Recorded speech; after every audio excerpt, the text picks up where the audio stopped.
আসসালামু আলাইকুম and welcome back to our YouTube channel. Dear audience, আজকের ভিডিওটি সবার জন্য। আজকে আমরা জানবো একজন ডক্টর কিভাবে প্রেসক্রিপশন তৈরি করে এবং সাধারণ মানুষ কিভাবে তা বুঝতে পারবে। পার্ট বাই পার্ট আলোচনা করবো ইনশাআল্লাহ। তার পূর্বেই ফার্মা ক্যারিয়ার বিডি চ্যানেলটিতে যদি আপনি নতুন হয়ে থাকেন, আশা করি চ্যানেলটি সাবস্ক্রাইব করবেন এবং পাশে থাকা বেল আইকনটিতে ক্লিক করবেন। চলুন শুরু করা যাক আজকের ক্লাস। প্রেসক্রিপশন একটি ইংরেজি শব্দ যার বাংলা অর্থ হচ্ছে ব্যবস্থাপত্র বা রোগীকে যে কাগজে ওষুধ লিখে দেওয়া হয় তাকে ব্যবস্থাপত্র বলে। প্রথমেই ডাক্তারের প্রেসক্রিপশনের উপর দেখা যায় রোগীর নাম,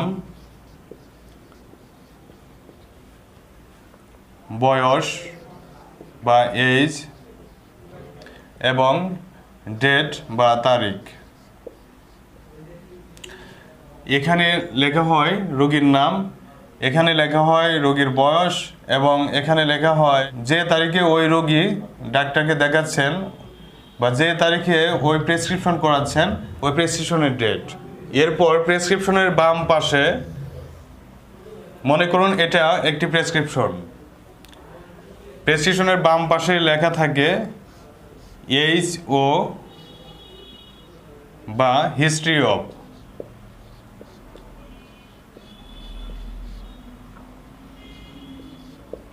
এইচও এর অ্যাব্রিভিয়েশন হচ্ছে হিস্টোরি অফ বা রোগের ইতিহাস, অথবা এটা ছাড়াও লেখা থাকে সিসি, সি এর অ্যাব্রিভিয়েশন হচ্ছে সিপ কমপ্লেন।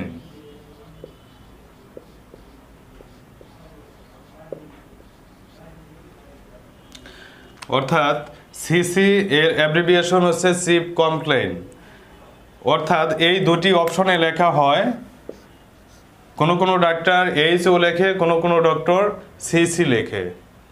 এই জায়গাটিতে লেখা হয় রোগীর সমস্যা কি বা রোগী কি রোগে ভুগছে, যেমন হতে পারে ফিভার বা জ্বর অথবা কাশি, কফ। তাহলে আমরা জানলাম এইচও এর অ্যাব্রিভিয়েশন হচ্ছে হিস্টোরি অফ অথবা সিসি এর অ্যাব্রিভিয়েশন হচ্ছে চিফ কমপ্লেইন বা প্রধান সমস্যা কি। তারপর লেখা হয় ডিএইচ, ডি/এইচ। ডি/এইচ এর অ্যাব্রিভিয়েশন হচ্ছে ড্রাগ হিস্টোরি।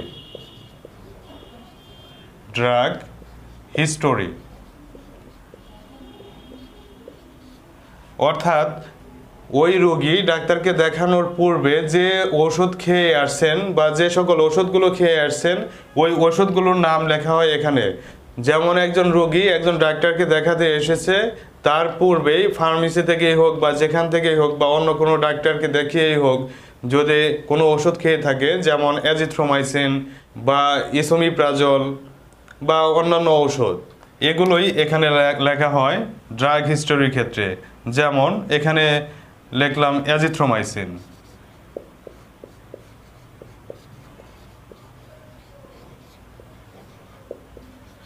বা লোসার্টন পটাশিয়াম।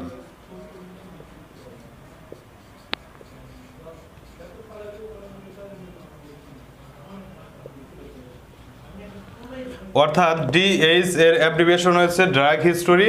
অর্থাৎ ডাক্তারকে দেখানোর পূর্বে রোগী যে ওষুধগুলো সাধারণত খেয়ে আসে সেগুলোই এখানে লেখা হয়। আর এফ এর অ্যাব্রিভিয়েশন হচ্ছে রিস্ক ফ্যাক্টর। অর্থাৎ R/F এর অ্যাব্রিভিয়েশন হচ্ছে রিস্ক ফ্যাক্টর।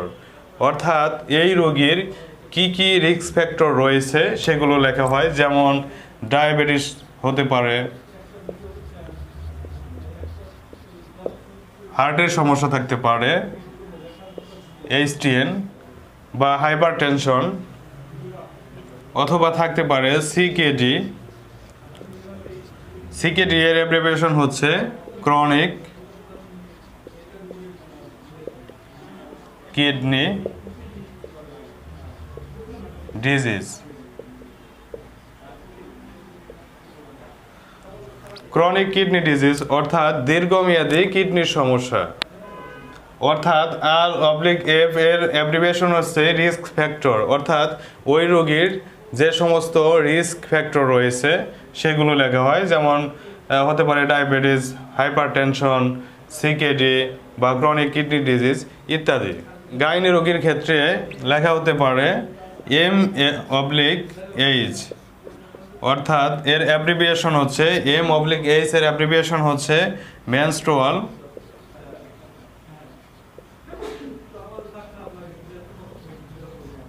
হিস্ট্রি।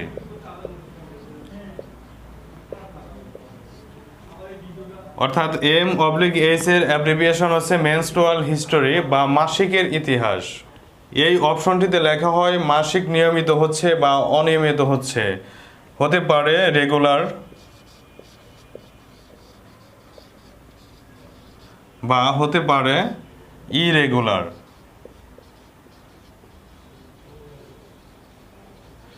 অর্থাৎ মাসিক নিয়মিত হতে পারে অথবা অনিয়মিত হতে পারে, যেটাই হয় ওটাই এখানে লেখা হয়।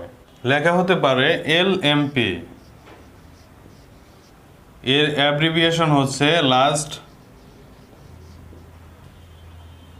Menstrual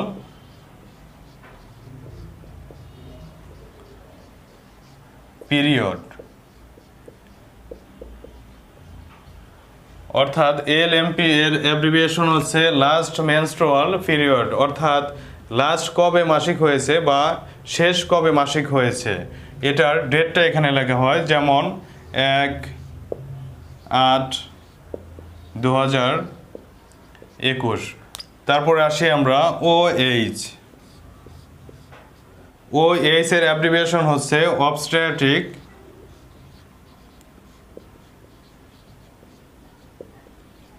history.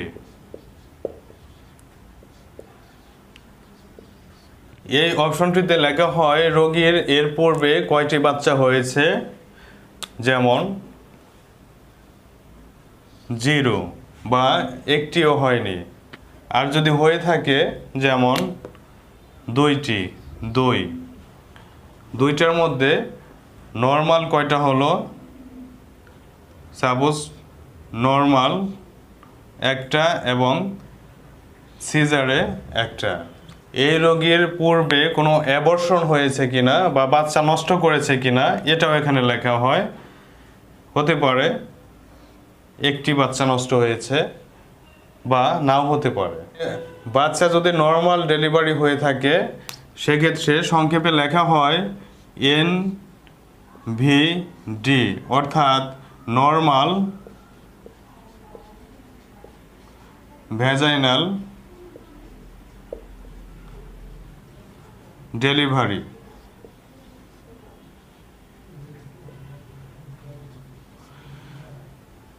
এবং বাচ্চা সিজার করে হলে সংক্ষেপে লেখা হয় CS, অর্থাৎ সিজারিয়ান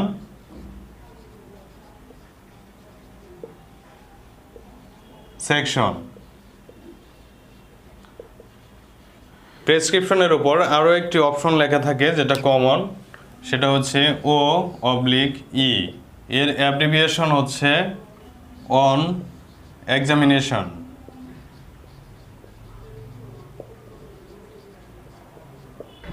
এক্ষেত্রে রোগীর পরীক্ষা নিরীক্ষা করে এখানে লেখা হয়, যেমন রোগীর যদি পালস কত রয়েছে সেটা লেখা হয়, সাপোজ 70 beats পার মিনিট, অর্থাৎ রোগীর প্রতি মিনিটে 70 বিট রয়েছে। রোগীর ব্লাড প্রেশারের কি বা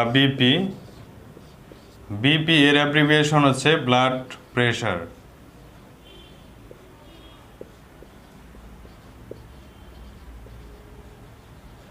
রোগীর ব্লাড প্রেশার কেমন রয়েছে এটা লেখা হয় বিপি, যেমন সাপোজ 120/90 বা 90 মিলিমিটার মার্কারি।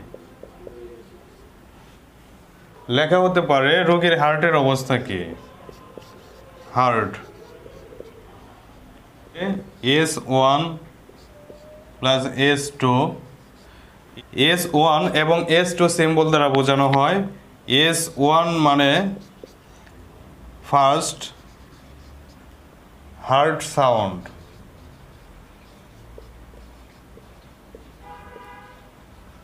এবং S2 বলতে বোঝায় second heart sound.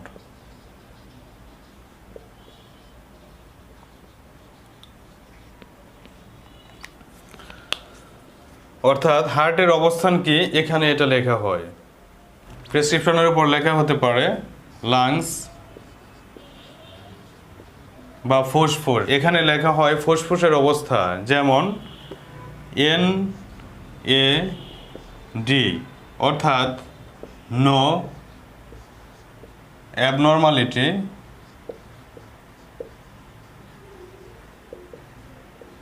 Detected. NAD এর অ্যাব্রিভিয়েশন হচ্ছে নো অ্যাবনর্মালিটি ডিটেক্টেড। তারপর ধরুন একজন রোগী মেডিসিন ডাক্তার দেখাতে গিয়েছে, কিন্তু তার সমস্যা হচ্ছে গাইনি সমস্যা। সেক্ষেত্রে একজন ডক্টর ওই রোগীকে রেফার করে দিয়ে থাকে গাইনোকোলজিস্টের কাছে। এক্ষেত্রে লেখা হয় REF dot refer to gynaecologist.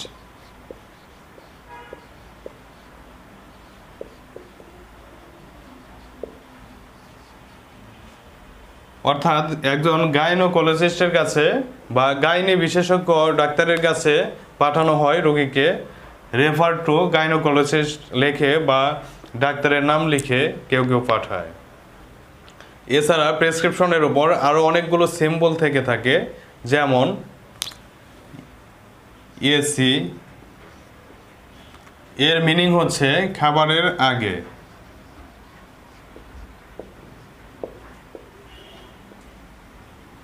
অর্থাৎ AC বলতে বোঝানো হয় এই ওষুধটি খাবারের আগে খেতে হবে।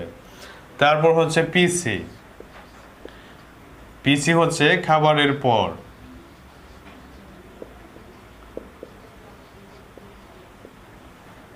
TSP অর্থাৎ এর অর্থ হচ্ছে টি স্পুনফুল।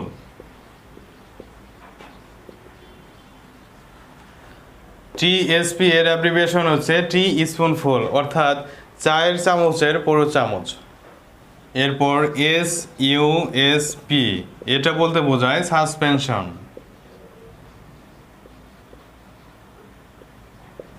অর্থাৎ সাসপেনশন জাতীয় ওষুধকে বোঝায়, বা ওই তরল কোনো ওষুধকে বোঝানো হয় সাসপেনশন।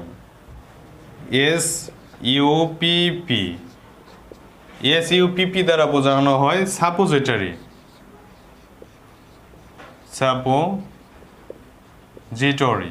অর্থাৎ সাপোজিটরি বলতে বোঝানো হয় মলদ্বারে যে ওষুধটা প্রবেশ করানো হয় সেটাকে বলা হয় সাপোজিটরি। এরপর লেখা হতে পারে স্টেট, অর্থাৎ ইমিডিয়েটলি বা সাথে সাথে বা এক্ষুনি।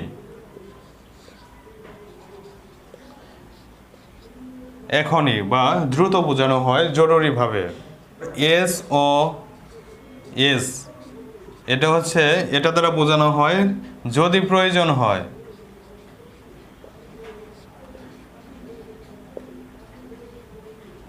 অর্থাৎ SOS দ্বারা বোঝানো হয় যদি প্রয়োজন হয় বা ওষুধটি খেতে যদি প্রয়োজন হয়, তাহলে যেমন রোগীর যদি অসহ্য পরিমাণের ব্যথা উঠে থাকে তখন যদি সাপোজিটরি দেওয়ার প্রয়োজন হয়। এরপর PRN, এটা দ্বারা বোঝানো হয় যখন প্রয়োজন।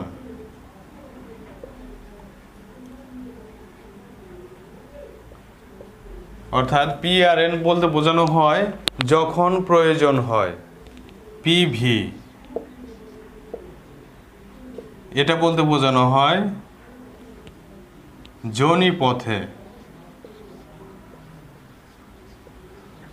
অর্থাৎ পিভি দ্বারা বোঝানো হয় যোনি পথে, অর্থাৎ কোনো ওষুধ যদি যোনি পথে প্রবেশ করানো প্রয়োজন হয় তখন ওটাকে সিম্বল হিসেবে পিভি লিখে থাকে একজন ডক্টর।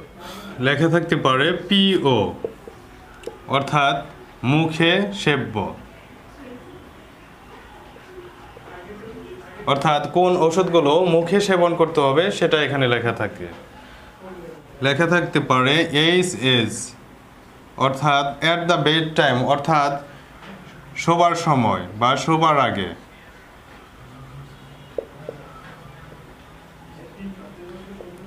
অর্থাৎ শোবার আগে কি করতে হবে বা কোন ওষুধ খেতে হবে এটা এখানে লেখা থাকে এইচ এর অপশনে বা সিম্বলে।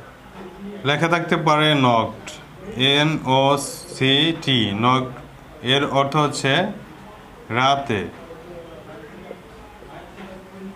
এরপর বিআইডি হচ্ছে দিনে 2 বার বা টুয়াইস ডেইলি, অর্থাৎ যে ওষুধ দিনে 2 বার সেবন করতে হয়। এরপর কিউআইডি, অর্থাৎ 4 টাইমস ডেইলি বা দিনে 4 বার। Q6H, অর্থাৎ 6 ঘন্টা পর পর।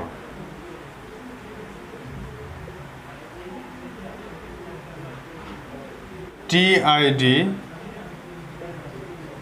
অর্থাৎ 3 টাইমস ডেইলি বা দিনে 3 বার,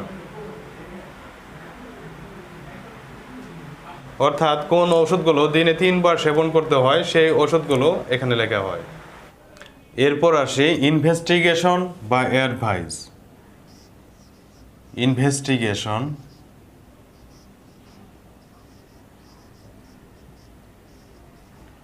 এই পয়েন্টটিতে একজন ডক্টর বিভিন্ন পরীক্ষা নিরীক্ষার সম্বন্ধে লিখে থাকে। যেমন কোনো পরীক্ষার প্রয়োজন হলে, যেমন CBC, ESR, ultrasonogram, whole abdomen ইত্যাদি পরীক্ষা নিরীক্ষা প্রয়োজন অনুযায়ী একজন ডক্টর তার রোগীকে লিখে থাকেন এই অপশনটিতে। তবে কোনো কোনো ডক্টর এই টেস্টগুলো অ্যাডভাইস অপশনেও লিখে থাকেন। অ্যাডভাইস, এই পয়েন্টটিতেও টেস্টগুলো লিখে থাকেন। এছাড়াও এখানে অ্যাডভাইস অপশনে আরও লেখা হয় রোগী কী কী খেতে পারবে, কী কী খেতে পারবে না, এগুলো লেখা থাকে। এরপর প্রেসক্রিপশনের ঠিক ডান পাশে লেখা থাকে RX, অর্থাৎ এর মিনিং হচ্ছে টেক দো, অর্থাৎ এটি গ্রহণ করো, বা রোগীকে নির্দেশ করা হয় এই ওষুধগুলো খাও বা গ্রহণ করো। যেমন এখানে লেখা হতে পারে ট্যাবলেট অ্যাজিথ্রোমাইসিন,